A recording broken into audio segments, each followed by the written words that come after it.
কেমন আছেন আপনারা? আশা করি অনেক অনেক ভালো আছেন। আজকের রেকর্ড ক্লাসে আপনাদের স্বাগত জানাচ্ছি।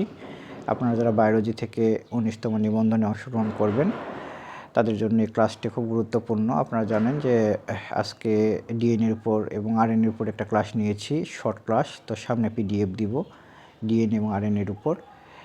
এখন কোষের আরেকটা অঙ্গাণু রাইবোসোম নিয়ে আলোচনা করব, কিছু গুরুত্বপূর্ণ তথ্য দিব। আর একটা কথা মনে রাখবেন যে আপনারা লাইক, কমেন্ট এবং শেয়ারের উপর আমার ফিউচার ক্লাস এবং পিডিএফগুলো নির্ভর করবে। আপনারা বেশি বেশি যদি আন্তরিক হন তাহলে আমি আপনাদের জন্য সর্বোচ্চ চেষ্টা করব, এবং আমি যে পিডিএফগুলো শেয়ার করব নিশ্চিত থাকেন যে এখান থেকে আপনারা 90% অ্যাভব কমন পাবেন এবং আপনাদের ইনশাল্লাহ জব হয়ে যাবে আমার এই পিডিএফ থেকে। প্রায় 3200-এর মতো আমার এমসিকিউ তৈরি করা আছে। অবশ্যই আপনাদের এখান থেকে কমন আসবে, কারণ হচ্ছে 49তম বিসিএসআর নিবন্ধন বিষয়টা আলাদা। তো এক্ষেত্রে আপনারা ইনশাল্লাহ আমার সঙ্গে থাকেন, বেশি বেশি লাইক, কমেন্ট, শেয়ার করেন, আপনাদের পরিচিতজনদের ইনভাইট করেন। আমি আপনাদের জন্য সর্বোচ্চটুকু করব। আজকে রাইবোসোম নিয়ে একটু আলোচনা করি। দেখেন, ইকুলি এর শুষ্ক ওজনে রাইবোসোম 22 ভাগ। তার মানে একটা ইকুলি ব্যাকটেরিয়া যে শুষ্ক অবস্থায় ওজন, সেই ওজনের রাইবোসোম 22 ভাগ। রাইবোসোমে আরএনএ এবং প্রোটিনের অনুপাত 1:1। রাইবোসোমে আরএনএ এবং প্রোটিনের অনুপাত হচ্ছে 1:1। 3 নম্বর প্রশ্ন, রাইবোসোম মূলত দুই প্রকার, 70S এবং 80S। আপনারা জানেন যে 70S হচ্ছে আদি কোষে পাওয়া যায় এবং 80Sটা প্রকৃত কোষে পাওয়া যায়।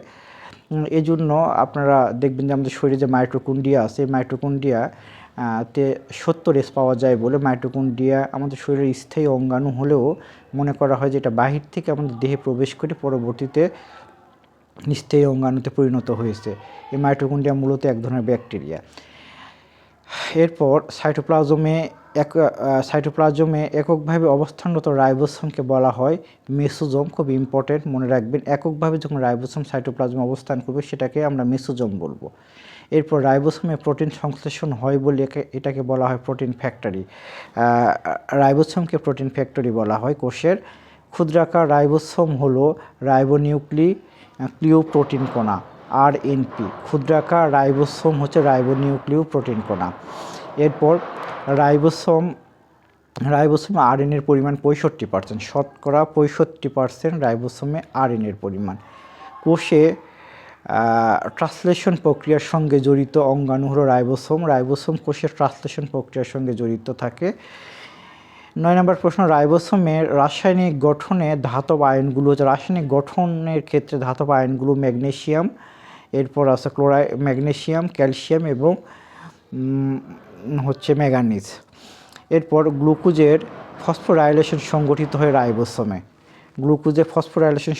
হয় রাইবোসোমে। আশা করি খুব গুরুত্বপূর্ণ কিছু তথ্য দিয়েছি, আপনাদের ভালো লেগেছে। ভালো লাগলে আমার পেজটি বেশি বেশি শেয়ার করে দিবেন আর একটু লাইক, কমেন্ট করবেন। আর হয়তোবা এই রেকর্ডিং করার সময় আপনারা অনেক শব্দ শুনতে পাচ্ছেন। আসলে কলেজ হোস্টেলে আছি এই মুহূর্তে, অসংখ্য স্টুডেন্ট হোস্টেলে থাকে, তো এরা হয়তো একটু দুষ্টু, তো ছুটির দিন আজকে হইচই করতেছে। তো যাই হোক, তো নেক্সট ভিডিওর জন্য আপনাদের অগ্রিম শুভেচ্ছা এবং বেশি বেশি লাইক, কমেন্টের জন্য রিকোয়েস্ট রইল। ভালো থাকবেন আগামী ক্লাস পর্যন্ত। আসসালামু আলাইকুম।